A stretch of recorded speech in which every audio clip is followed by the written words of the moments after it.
નમસ્કાર, આપ જોઈ રહ્યા છો સંદેશ ન્યૂઝ. હું છું પ્રીતિ.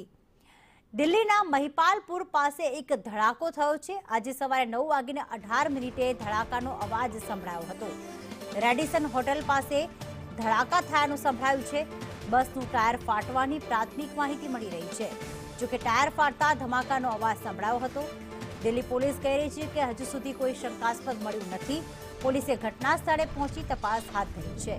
હાલમાં એક દિલ્હી જે છે તેમાં ક્યાંક ધબકારો ચૂકી ગયું હોય તેવું લાગી રહ્યું છે, કારણ કે 10 નવેમ્બરના રોજ જે બ્લાસ્ટની ઘટના બની હતી તે બાદ ધડાકાનો અવાજ સંભળાયો, જેના કારણે દિલ્હીવાસીઓ ફરીથી ડરી ગયા હતા.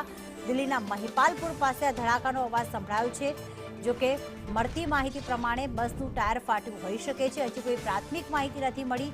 જોકે પોલીસે ઘટના સ્થળે પહોંચી તપાસ હાથ ધરી છે. દિલ્હી પોલીસ કહી રહી છે કે હજુ સુધી કંઈ જ શંકાસ્પદ મળ્યું નથી. પ્રાથમિક માહિતી અનુસાર ટાયર ફાટતા ધમાકાનો અવાજ સંભળાયો હોઈ શકે છે. બસનું ટાયર ફાટવાની આ ઘટના બની હોઈ શકે છે.